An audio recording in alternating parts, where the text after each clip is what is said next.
Good afternoon, everyone, and thank you for joining today's webinar, all about how to become a real living wage employer. Today's presentation will be led by ECA's Head of Employee Relations, Catherine Watt. Catherine is joined by a cross-industry panel, which I'll let her introduce to you shortly. Before I hand over to Catherine, I'd just like to remind you that you can use the question mark button in the bottom corner of your screen there to ask a question at any time during today's webinar. We've set some time aside at the end to answer as many of those as we can. This webinar will be recorded and the full replay will be available on ECA's YouTube channel. That's at youtube.com/ECA Live. Be sure to also check out a whole range of other webinars there covering other technical and business topics. And with that said, I'll now hand over to Catherine and hope you enjoy the session. Thank you, Omar, and good afternoon and welcome everyone to ECA's Real Living Wage webinar.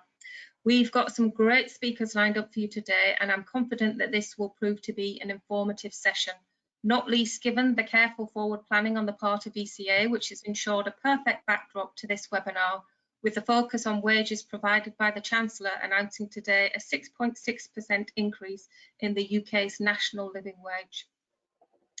Higher wages is certainly one of the key political messages at the moment, which provides a real focus and opportunity to discuss the real living wage and for you to review your organisation's position in this regard. And we will detail the difference between the UK national living wage and the real living wage during the course of this webinar. It's great to be able to host this as part of an accredited real living wage employer. ECA became accredited in 2019, and we are proud to be part of this important movement, which aims to ensure that a good day's work leads to a fair day's pay. Many businesses become living wage employers simply because they feel it's the right thing to do.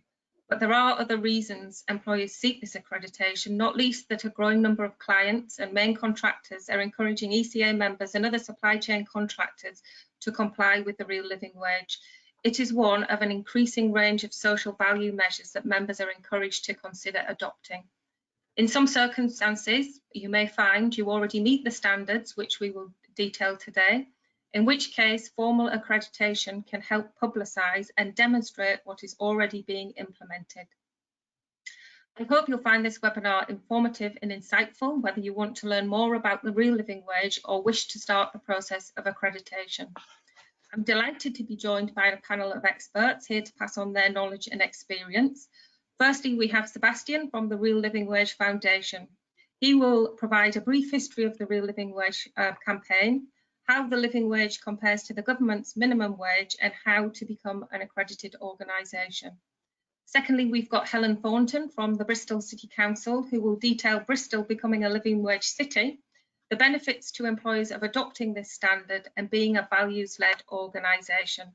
And finally, and not leastly, we have Andrew Hutchins, Director of Crimewatch Alarms, who will share his experience as an SME of becoming a real living wage employer, the motivations for doing so, and the benefits realised. I'd like to thank them all for their participation in this webinar and remind you again that we've set aside time for questions at the end, so please post them in the question mark below. And without further ado, I'd like to introduce you to Sebastian from the Real Living Wage Foundation to make his presentation. So that's over to you, Sebastian. Thank you, Catherine, and I'd like to thank the ECA for inviting the Living Wage Foundation here to speak. So as Catherine mentioned, my name is Sebastian. I'm a Programme Manager at the Living Wage Foundation, and I'm also the project lead for the Recognised Service Provider Accreditation. So today I'm going to discuss what's brought about the Living Wage campaign and how the Living Wage Foundation started, what the real living wage actually is, and as said, how it compares to the government's minimum wage, what the current challenges are concerning low pay in the UK, and then finishing off with what we actually do at the Foundation with regards to our different accreditations and how they can benefit businesses, individuals, and local communities. And then right at the end, I'll also briefly touch upon our newest form of accreditation, living hours. So if you could go to the next slide, please. So let me take you back to 2001, at a time where significant investment was being channeled into the East End of London, especially around Canary Wharf, where the area was seeing a great resurgence while communities who needed it most were being left behind. On the back of this, in a community hall in Tower Hamlets, hundreds of cleaners, caterers and other low-paid workers, most of whom were working multiple jobs to make ends meet, came together to talk about earning a wage which would be enough to live on. Now, from this meeting and others like it, the Living Wage campaign was born, and local employers started to unofficially commit to paying the real living wage. Many of these first were in fact the banks based in Canary Wharf. Then over about a 10-year period of employers unofficially committing to the living wage, in 2011, the Living Wage Foundation was formally set up to officially accredit organisations as living wage employers. And following from this, in 2014, the secondary accreditation was formed with service providers in mind, where the living wage employer accreditation was out of reach due to issues with the outsourcing model. The recognised service provider accreditation allowed service providers to champion the real living wage through their contracts with clients, one contract at a time. And I'll go over the bit of a difference between these two accreditations a little later on. Next slide, please. Now, fast forward to 2021. We are now celebrating the 20th anniversary of the Living Wage campaign.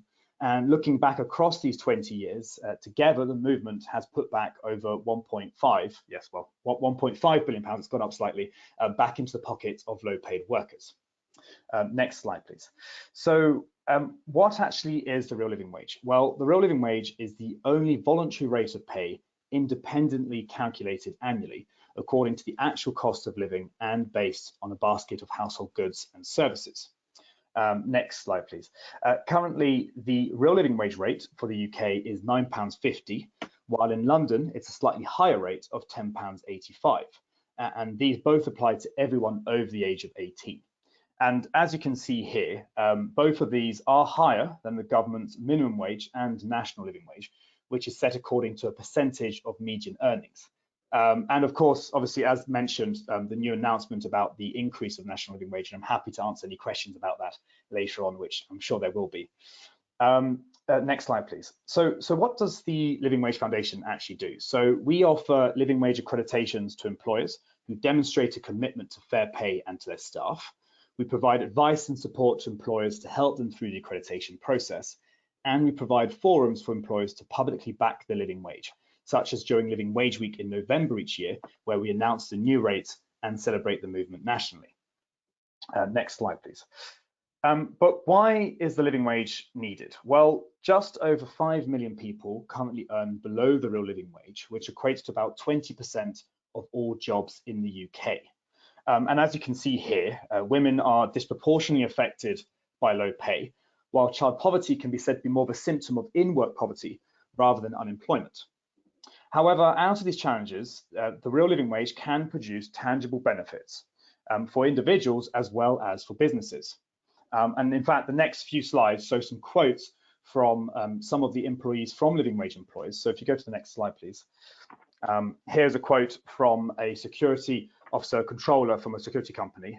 I feel happier in my position as I'm not getting so tired or despondent by working extra hours and seeing little for the work done. I enjoy my job, try harder and am more productive. I feel better employee because the living wage helps me maintain a healthy home and work life. And similarly, in the next slide, another quote from a cleaner from one of our living wage employers as well. And so as both of these demonstrate, there are some tangible benefits to living wage. And in fact, the next slide brings us to a short video from a cleaner working at ISS who's working on behalf of Aviva and how the real living wage affected her life. If you'd like to play the video, thanks.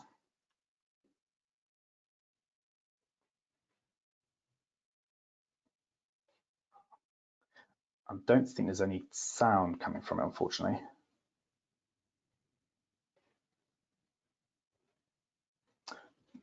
Okay, we're having a bit of issues with the sound there on the video. However, it will be made available to watch back with the replay. So I'll share details on how to do that. Brilliant, thank you, Omar. Yes, I mean, the video just shows how the sort of life turned around from having been paid the real living wage. And in fact, actually the cleaner shown in the video went on to become quite a bit of a champion for the living wage and has done multiple videos interviewing some of her other colleagues as well later on.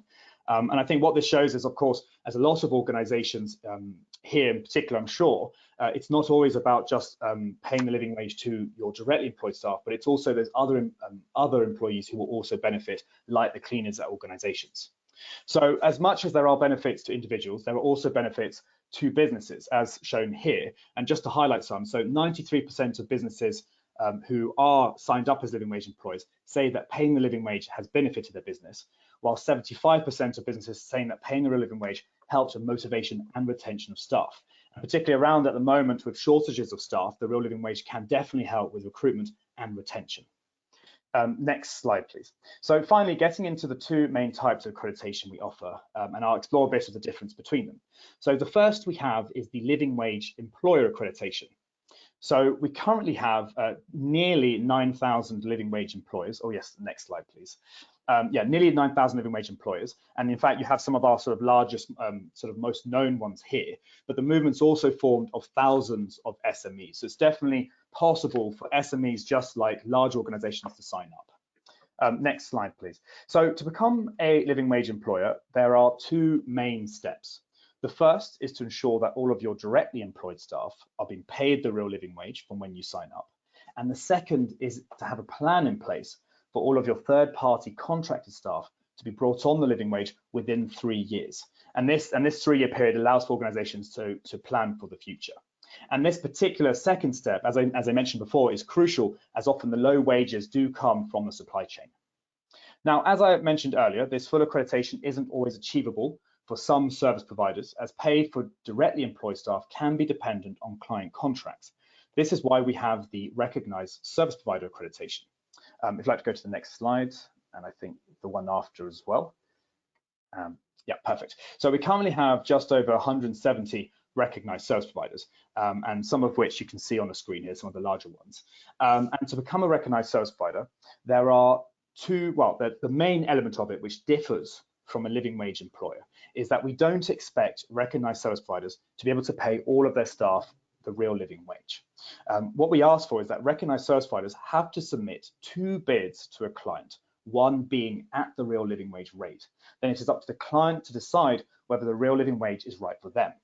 We then expect to see a yearly increase in the number of contracts being paid at the real living wage, with the ultimate goal of reaching 100%, which would mean that the recognized service provider could then become a living wage employer, which, as I say, is the gold standard for the movement. So if you could go a few slides, next one, next one. Yeah, we actually do also have a case study from ISS and KPMG about sort of the benefits they saw when working together as part of improving sort of bringing in the real living wage into the contract between them. And next slide, please. So now, after working with individual employers for many years, back in 2017, the Real Living Wage Foundation decided to take a place-based approach to our work. This led to the creation of living wage places and making living wage cities. Now, Bristol City Council will be speaking in a little while about their experience of making Bristol a living wage city. But to give a small overview, the Living Wage Foundation works with local authorities and other key employers from the private, public and third sectors, as well as civil society organisations in a particular city, who then form a living wage action group. These groups then create and launch living wage action plans, which set out targets to grow the living wage in that city over the course of 3 years. But as I say, that's just a general sort of overview of it, and Bristol City Council will give a bit more update afterwards. So finally, and the last slide, please. So finally, as it has been in the news quite recently, I also wanted to briefly mention our newest form of accreditation, living hours. So as I'm sure many of you know, as insecurity of work is increasing and has continued to increase over the last few years, the foundation decided to do a listening exercise where we spoke with thousands of thousands of people, including employers, trade unions and frontline workers, to come up with criteria to help tackle this issue of insecurity of work. And through this, the Living Hours Accreditation was formed. So a few of the criteria can be seen here, but the main ones are employers must offer decent notice periods for shifts of at least 4 weeks. Employers must offer employees contracts which accurately reflect hours regularly worked. and employers must give employees a guaranteed minimum of 16 hours a week unless the employees request less. So I hope all of this has been useful, and I look forward to hearing any questions you have. So thank you very much. Thank you very much, Sebastian. I think that was really insightful, and there were some compelling statistics that you shared with us there about the benefits to employers of becoming accredited, and 93% of employees agreeing that they benefited. There were some other key bits in there in terms of understanding that all employers and contractors need to be paid the real living wage, not just those employees under a framework agreement. So that's across the piece, all employees in the organisation, and Sebastian referred to a 3-year plan. So if there are any questions about anything that Sebastian raised there, you can pop the questions into the chat box, and we'll come to those at the end. But now it'd be great to pass on to Helen, please. Hi, thanks, Catherine. So my name's Helen Thornton. I work in the Economic Development team at Bristol City Council, and I'm focused on the Bristol Living Wage City initiative, which Sebastian has already referred to. In fact, I'm quite glad I followed Sebastian, because I've been able to make a few changes to my presentation, because I think some of it will be a bit repetitive. So sorry about that. Can I have the next slide, please? So this is just some nice pictures about what the rates of pay are currently for the real living wage, and our nice Making Bristol a Living Wage City logo. Basically what happened is that Bristol City Council and a number of other large employers in the city formed an action group, and were recognised early in 2020 for their work to make Bristol a living wage city. And as part of that, we've now been set some targets for the next few years, which will involve us doubling the number of accredited living wage employers in the city, up to 360 in total, and ensuring that over 40,000 staff are paid the real living wage. Next slide, please. So this slide shows that the real living wage is paid voluntarily by what you might describe as values-led organisations. In fact, Catherine has referred to, reasons for why many organisations want to seek living wage accreditation. And I think the main thing is that fair pay is seen really as crucial for productivity, competitiveness, quality employment, and inclusive sustainable growth. Next slide, please. Many cities around the country are developing good employment initiatives and even charters. Bristol is in the process of developing a charter, and I think there are already charters in places like Manchester, London, and Birmingham. And many of these employment charters, good employment charters, include a requirement to pay the real living wage. Sebastian, I think, has already mentioned that the Living Wage Foundation has been very successful in its 20 years, and there are now over 8,600 accredited companies and organisations, accredited living wage employers across the country. Many public sector contracts now also include a requirement for social value, and that can be up to 20% when contracts tenders are assessed. And I will say a bit more about that in another slide.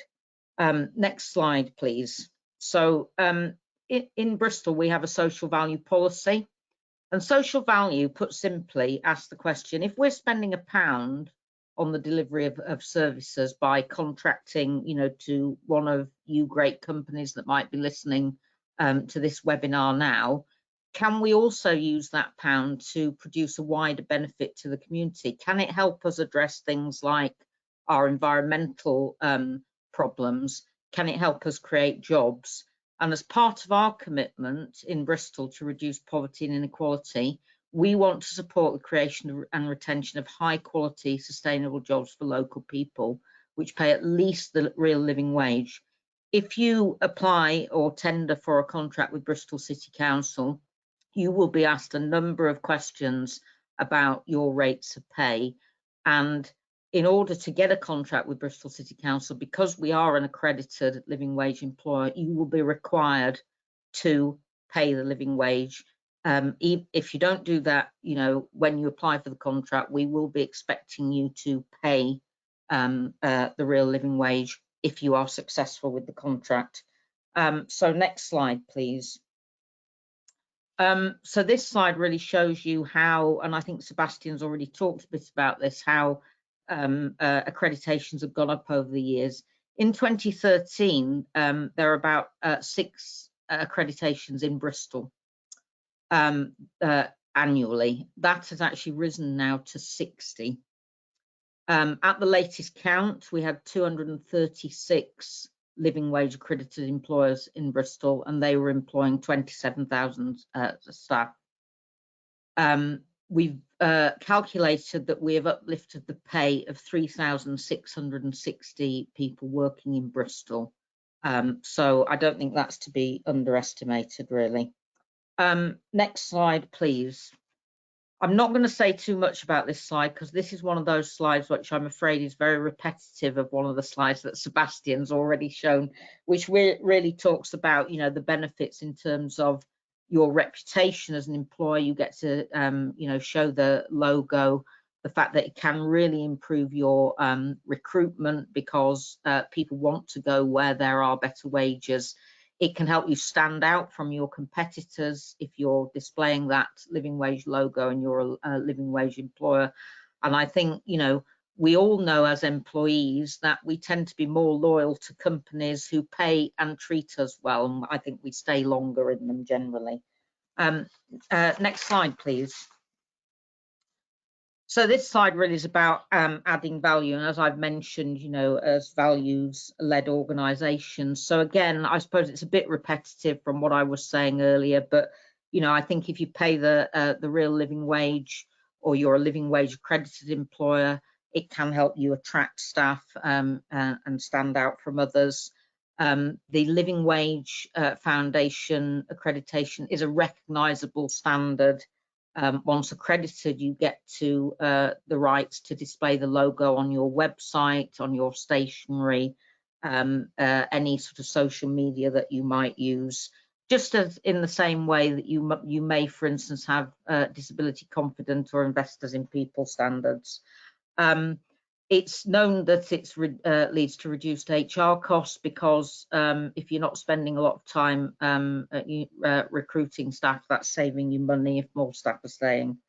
And there are increased procurement opportunities because, as I've just said, talking about the previous slide on social value, many public sector organisations now are really making it a standard and a requirement for you to contract with them.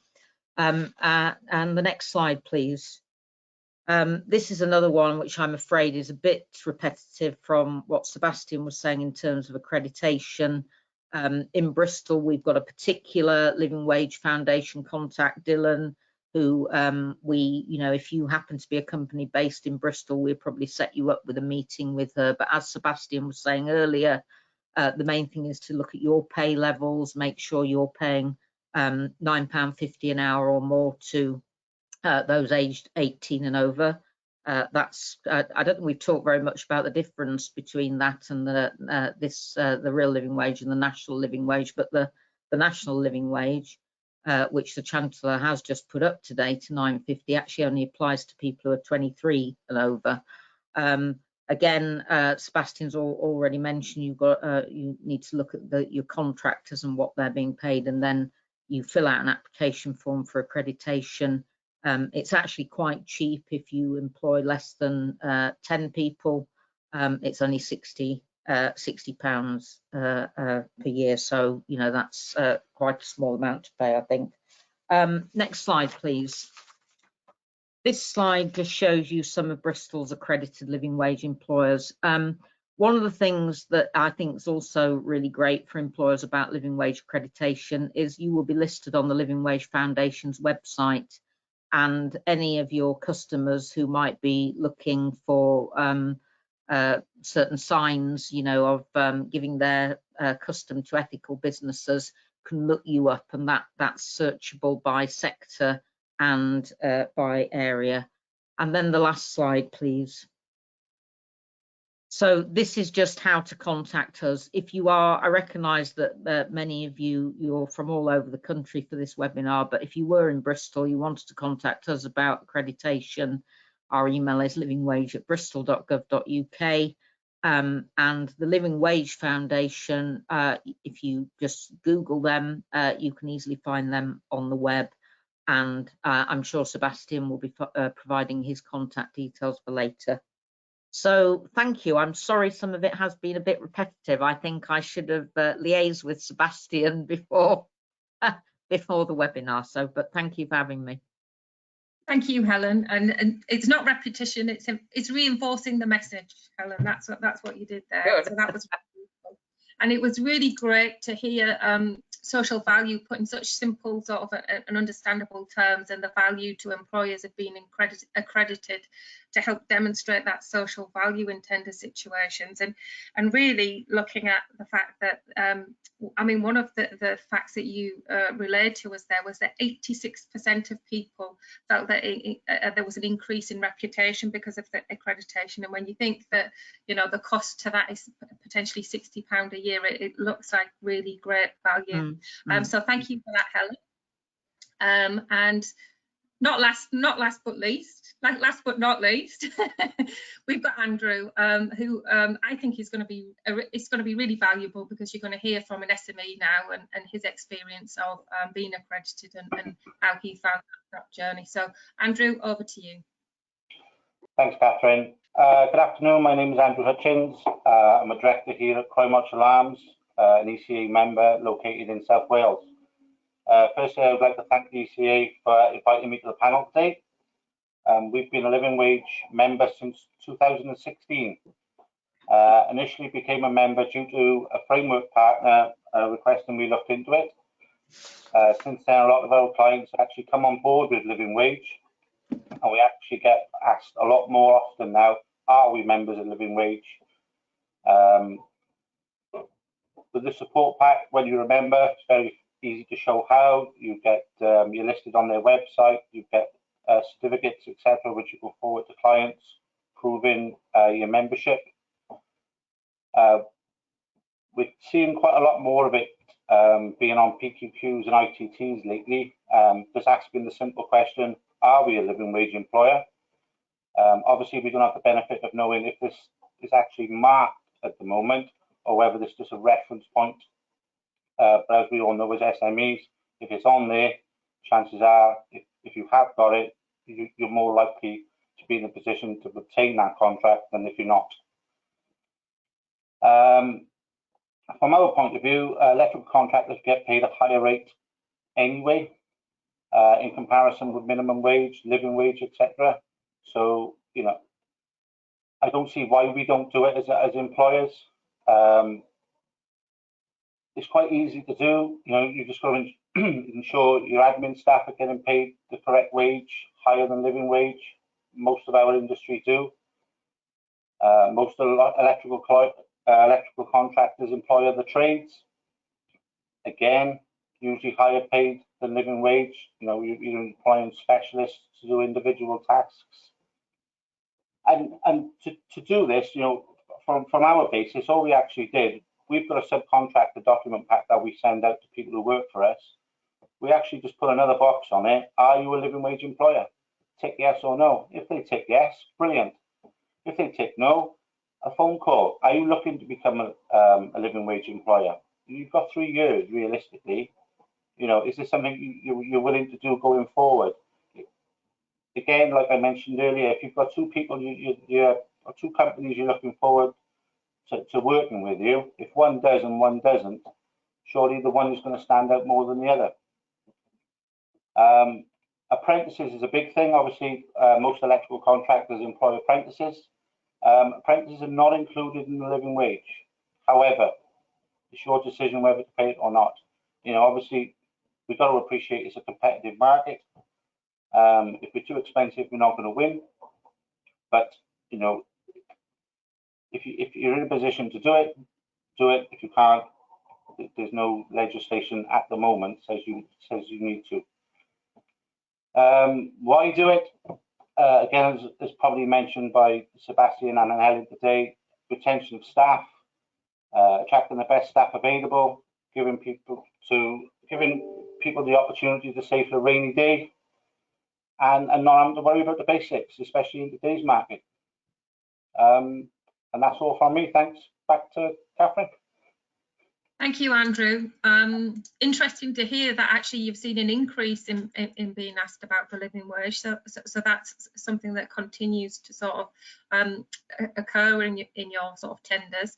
And I think the other interesting point that you raised was that, you know, with electrical contractors, it's not just the electricians that need to get paid the real living wage, it's everyone within the organisation. So I think we touched upon that again. So I believe Omar has been monitoring the questions. So hopefully you know the presentations have raised some questions, and we're really happy now to try and answer those and make sure you've got all the information you need from the webinar. So if I can pass to you, Omar, maybe you could read the question. Yes, thank you, Catherine, and thank you also once again to Helen and Sebastian for their really thorough and informative presentations there. So we've got a range of questions. The first one I think could be attributed equally to Sebastian and Helen. So I'll put it to you first, Helen. Is the rate of £9.50 for those aged 18 and over only for living wage accredited companies, or is that the government mandated rate for minimum wage?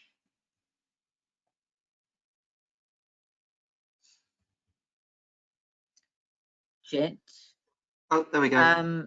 The Chancellor raised what's called the national living wage to £9.50 an hour, but the national living wage only applies to those workers who are 23 and over. The real living wage, which is also currently £9.50 an hour, which is the living wage for the accredited for the Living Wage Foundation, that applies to workers who are 18 and over, and that is about to go up in November, because every year in November the real living wage goes up, and it usually goes up, in my experience, by about 3%. But it depends on what the cost of living is. So I don't have off the top of my head now, I'd have to just very quickly go on the internet and Google them. But if you currently are under the age of 23, there are various different minimum wage rates, and they can be as low as about £4 something an hour, I think, if you're a 16-year-old. I don't know if Sebastian's got the figures off at the top of his head. So I'm not sure if I'm answering the question here really, but £9.50 an hour from next April, from what Rishi Sunak said, will be the national minimum wage for 23-year-olds plus, but there are various rates for those underneath. And I'm wondering maybe if we can get something round the participants of the webinar, the link to all the, you know, the different rates that are listed on the gov.uk website, because it is complicated. I've probably made it more complicated, possibly. Sebastian, would you add to that? Yeah, I suppose, yeah, no, thank you, Helen, for explaining that as well. The only thing I would say is that so it is a bit complicated, obviously, with the government, I suppose, following in the Living Wage Foundation's footsteps. So as Helen said, currently the real living wage for outside of London is £9.50, which will be going up in November. Yes, at a roughly 3%. It's usually anywhere between 20 pence and 40 pence historically, and you can find all the previous rates that it's been on our website. Whereas the government's national living wage will be going up, I believe, on the 1st of April. So there will be a bit of time delay between that. So although it will be shortening the gap between the government's minimum and the real living wage, yes, there will still be a gap between them, so they won't be the same thing going forward. I hope that helps. I hope I've posted in the chat the link to the minimum wage, so you should be able to click on that and see all the different rates in there as well. Yeah, that's there. Thank you, Catherine. So we've got a question about apprenticeships here. It's been addressed during the presentation, but definitely worth revisiting and reiterating. So the question is, are apprentices totally exempt from the real living wage? And what about employees who are learning on the job, but might not necessarily be officially apprentices? Sebastian, or do you want me to try and answer that? I'm happy to go for that one as well. As part of the license agreement, we don't currently include apprentices, and that's because we recognise that, one, there's the additional training involved, but also the additional cost of putting forward training for diplomas and so on. We don't so as I say, so those aren't included. However, as Andrew mentioned before, there are many living wage employers who do choose to pay apprentices the real living wage, but it is very much dependent on what is possible for your company. In terms of just training, we would still include people. Basically, in a lot of ways we mirror minimum wage legislation. So if someone is in training but they're still being paid the government's minimum wage, if you were accredited, we would expect them to be paid the real living wage. So it's only really if they are under an apprenticeship rate, or if they are potentially doing some other formal training with a diploma attached to it, that you would be exempt. Yeah, I hope that answers it. Great, thank you. So what about the costs associated with becoming accredited, and how regularly is the accreditation reviewed? I think that might be one for you, Sebastian. Yes. So as Helen mentioned, there are sort of bandings of costs. The lowest being under 10 staff is £60 plus VAT a year, and it is per year. So it's from the date of your renewal that you would be sent the invoice each year, and it can go up to and the bandings go up to the point where if you have over 500 staff in the private sector, it would be £3,000 a year. So let's say over 500 staff. However, that is significantly reduced for public and third sector organisations. We've got one more question here. Does the Living Wage Foundation educate clients about the exemption for apprentices? A lot don't seem to understand it or understand why apprentices should be treated differently. Well, yes, when we're having conversations with employers and going through the accreditation process, we obviously we try and we go through the whole process and explain sort of all the thinking behind any of our policies. I suppose the main thing, all of the decisions we make at the foundation in terms of the policy decisions we make in terms of which type of employees are in scope and aren't in scope, it's all through consultation with living wage employers and trade unions and a whole range of different stakeholders. So we try to make sure that any decisions we make aren't just the Living Wage Foundation employees making them, but we do consult with as many organisations as possible. And so for instance, on the apprenticeships, it was very much on the basis of the additional time for training, but also the additional cost going into an apprenticeship. That was the reasoning behind not including apprentices. Great, thank you, Sebastian. We don't have any more questions from the audience. However, if you happen to be watching this as a replay on our YouTube channel, or you're catching us on social media and you have any questions for our panel, please do email them to publicaffairs@eca.co.uk. That will be listed under the replay as well, and we'll do our best to get those answered for you. Catherine, was there anything you wanted to add? Nothing further to add, other than if you do want to take forward any becoming a real living wage employer, then do get in touch and we'll make sure that you get to the right person to take that forward. And just to again thank the panel for their participation today and for their presentations. Thank you very much, everyone. And Thank you. All the information for further resources that we've mentioned today will be included right underneath the replay. So thanks once again, everyone, and have a great afternoon.